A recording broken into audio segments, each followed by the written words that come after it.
A chill September mist rolled across the English-Scottish borders, smothering hedgerows in grey breath and blurring the line where one kingdom ended and the next began. For generations, that frontier had swayed like a reed before winter storms. Abbeys burned, bastile houses rebuilt, treaties inked and broken.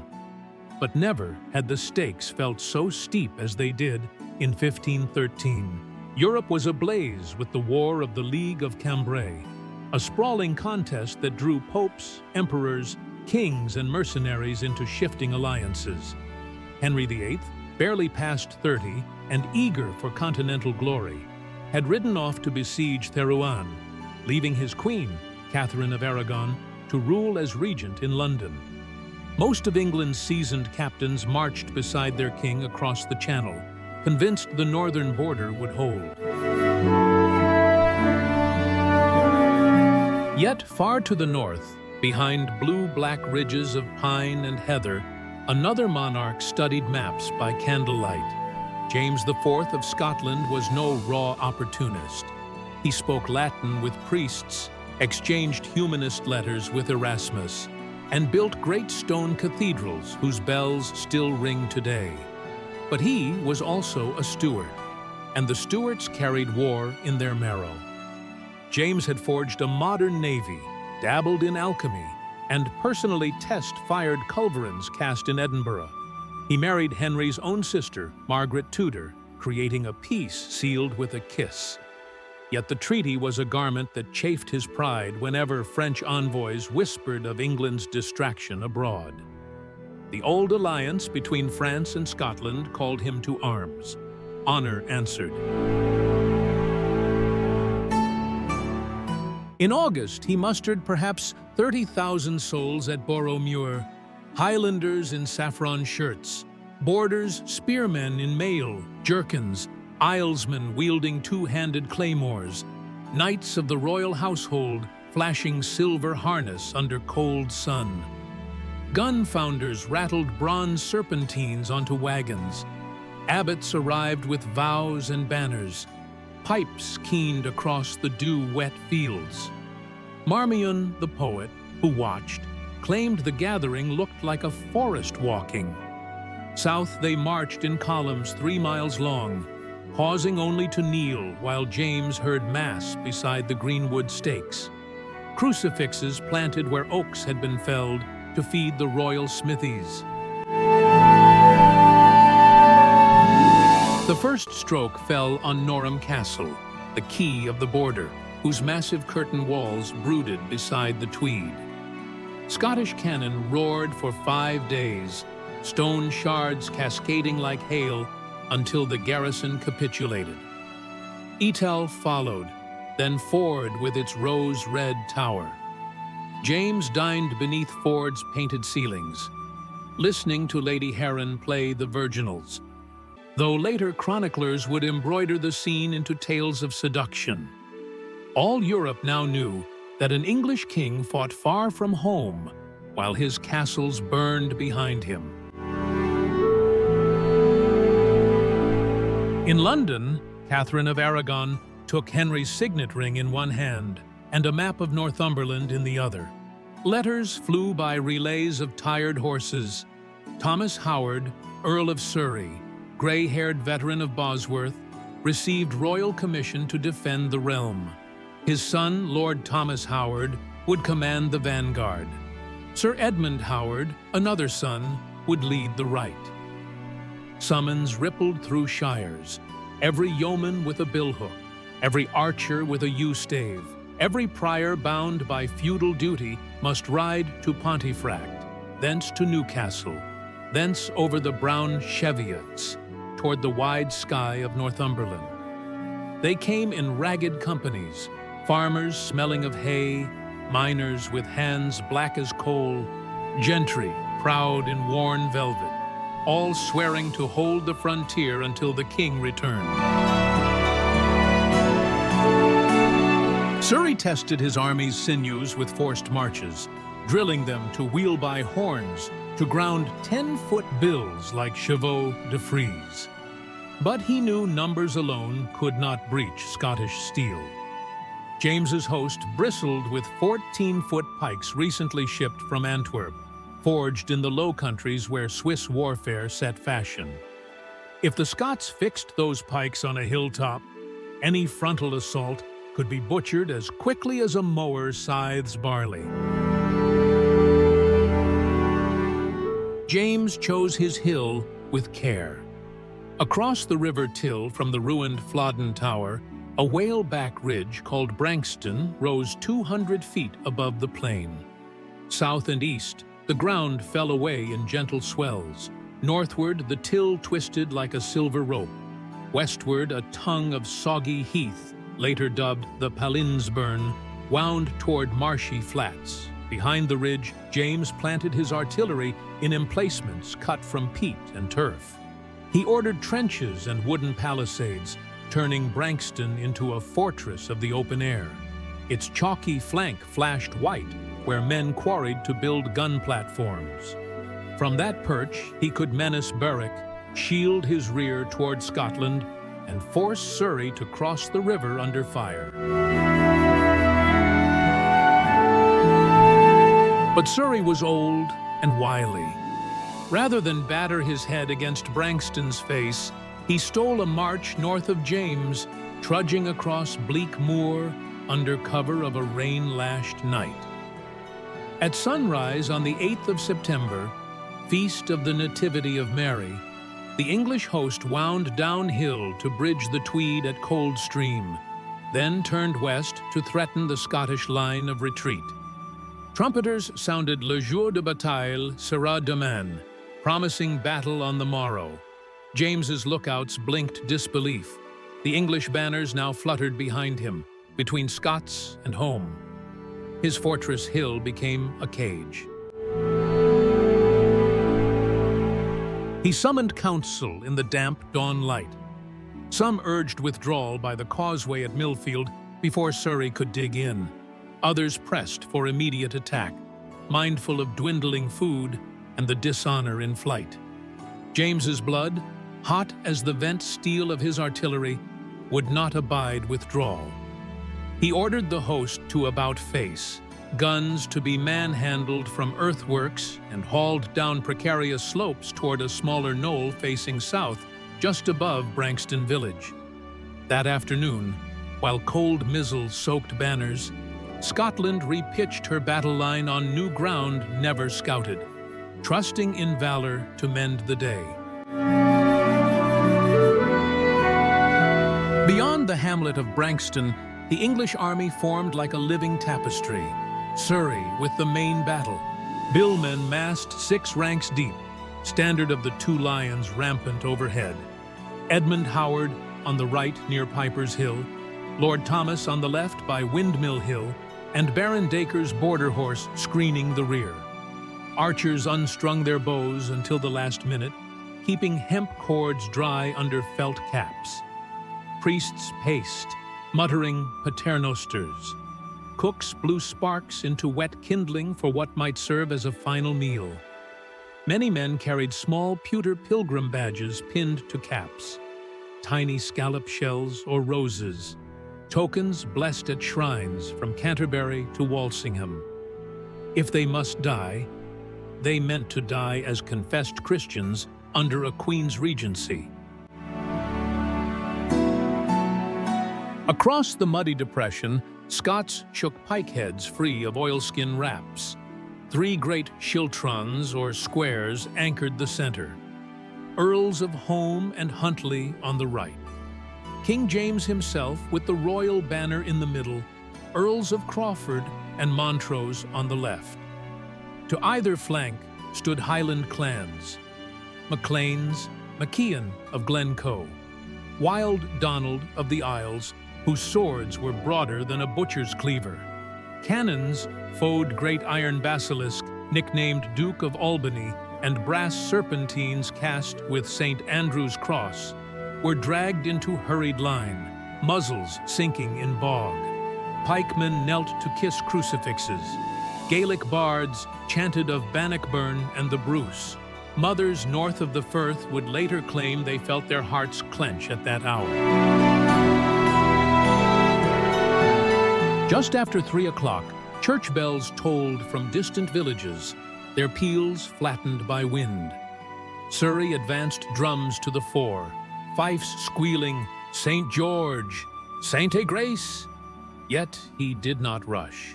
Instead, he inched his main battle obliquely east, coaxing James to abandon high ground altogether. Stripped of patience, the Scots slammed spear butts on shields and roared to descend. First the right, Home and Huntley, surged downhill, then the left, Crawford and Montrose, and at last the Royal Schiltron, 6,000 men wrapped in green and gold, marched in cadence to pipes that shrilled like gulls. No scout had tasted the turf they trod. Mid-slope, the lush grass disguised a band of peaty mire flooded by recent rains. The leading rank plunged calf-deep. Shoulders locked behind crashed upon them. Points of pikes dipped, tangled, and snapped. Men toppled forward under 30-pound shafts. English archers loosed into that chaos.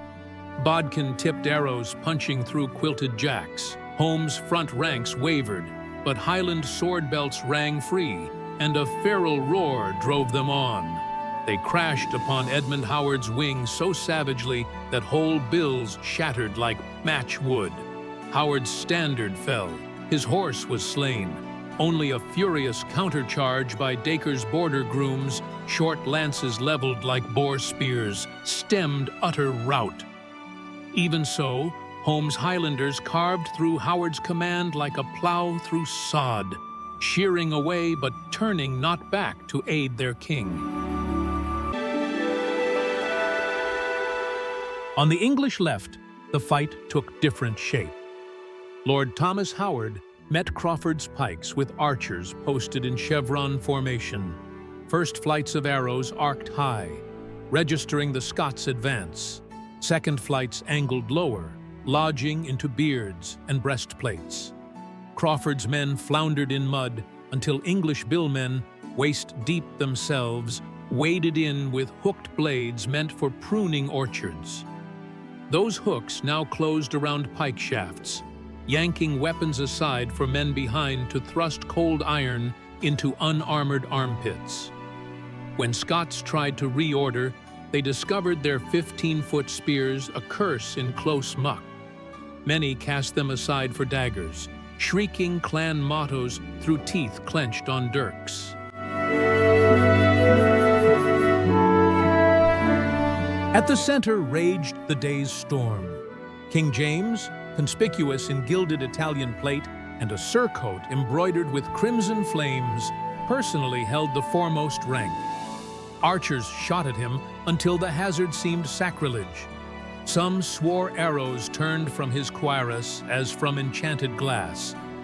He waved a mace in gauntleted fist, spurring burghers of Edinburgh and Dunfermline artisans to press forward. Through the morass they pushed, each step vacuum-sucking boot heels, till they reached firm ground a pike length from Surrey's own standard. Two worlds met, Low Country pike drill versus English bill and halberd, and for minutes neither line moved more than the width of a man's shadow. Witnesses later said the sound resembled carpenters working a forest into timber. Incessant clack of wood, metallic clang of edge on edge, groans of men as axes bit. Surrey moved reserves into the gap behind his front, filtering fresh strength toward the battered points. James, seeing the English left beginning to fold Crawford's wing, drove harder still, desperate to break one sector before envelopment tightened. He rallied West Highland nobles by name, struck down a billman whose hook tore his crest, and beckoned forward his royal guard, Knights of St. John, Earls of Argyll, Carrick, and Caithness glittering around him. But even among royal guard discipline wavered in sucking mud. Pikes shortened as the space compressed. Bills found neck joints. Archers, now firing flat beyond their own melee, feathered friend and foe alike. Smoke curled from serpentine wicks on cannon abandoned mid-slope. Powder damp, they never roared. Instead, handheld culverins banged sporadically, spewing thumb-sized balls that tore hideous channels through flesh. Surrey's trumpeters blew a charge. His personal banner of St. George dipped and rose. All along the English line, weary men heaved as though hauling nets brimming with herring, dragging Scots off balance, stepping atop fallen foes to gain inches of dry ground. Then came the moment that balladeers would set to loot for centuries. James spotted Surrey's own standard not 20 paces distant. Red cross, field of argent, whipped by autumn gusts. He spurred into the gap with a knot of nobles, meaning to strike the Earl dead and thus unnerve England's heart. Perhaps 8, perhaps 12 followed. The Bishop of Caithness, Lord Maxwell, the Earl of Glencairn. They smashed through a thicket of bills, slew the banner-bearer, and overturned Surrey's household guard. Yet Surrey himself, sinewy and calm beneath a battered sallet, stepped back into massing reinforcements. Halberds closed around the Scottish charge like a hunting trap. James fought on foot now, horse-gutted. He cleaved a path toward a second banner, but slipped on brain-slick grass. A billhook tore the circlet crown from his helm. Another split the mail at his neck. He fell face down in mire churned by thousands of boots, life flooding warm across cold earth. Word of the king's fall spread like wildfire through dry bracken. Montrose, still grappling Lord Thomas's vanguard, felt ranks quiver. Huntley on the far right, exhausted from his early assault, perceived the tremor and ordered retreat toward the Till. But Holmes' Highlanders, glutted on plunder from Howard's baggage, now scattered across hedgerows, drunk on blood and ale, deaf to calls. Within an hour, what was a bristling forest of pikes became a shambles of broken lances pointing every which way. Surrey's archers, having conserved shafts, advanced unchecked, shooting fleeing men in the back. Dacre's horse swept the field, sabers flashing, taking prisoners of rank, hacking down stragglers who refused quarter. Night fell swift, heavy with smoke and drizzle. Catherine of Aragon's banner, Our Lady of Victories, was planted atop Brankston Hill. Below, torches flickered over horrors no poet could soften. 9 earls, 14 barons, the Archbishop of St. Andrews, and perhaps 10,000 commons lay in grotesque arrangements where death had caught them. Scotland awoke next dawn bereft of a king and a generation of its nobility. Surrey ordered the king's body embalmed and conveyed to Berwick. Later, it would travel to Sheen, unburied for years because a papal dispensation never arrived to allow Catholic rites over an excommunicate. Bards claimed his severed arm still gripped sword when found, though clerks note both hands were present. In Edinburgh, Queen Margaret wept above an empty throne.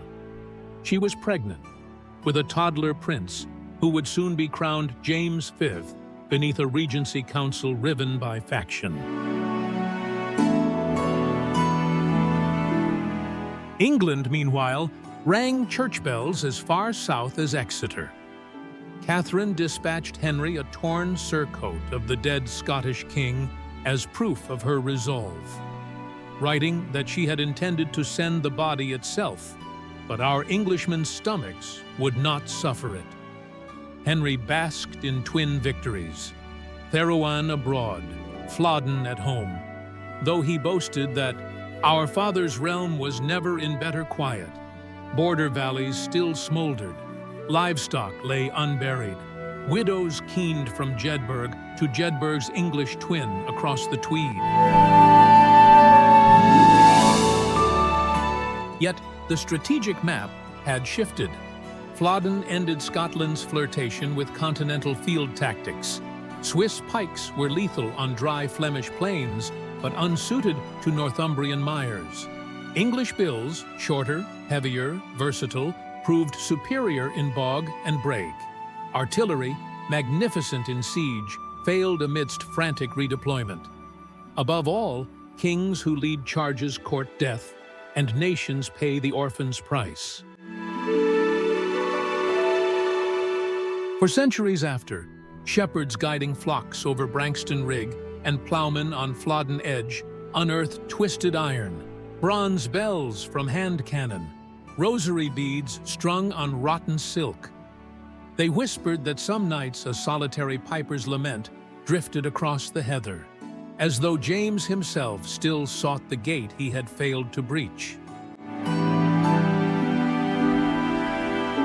But the dead share soil with wheat now, and poppies root where royal blood once pooled.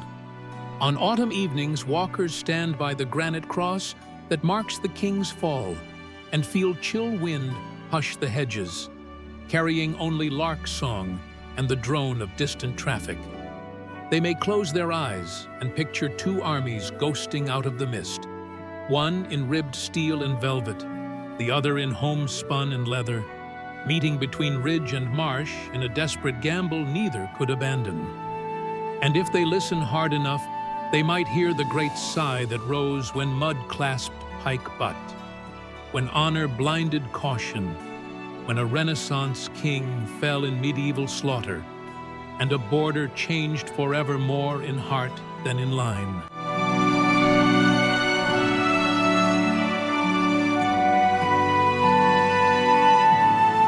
Thus ends the tale of the Battle of Flodden, Scotland's day of grief, England's day of narrow salvation, and Europe's stark reminder that glory on foreign fields can demand a brutal mortgage at home.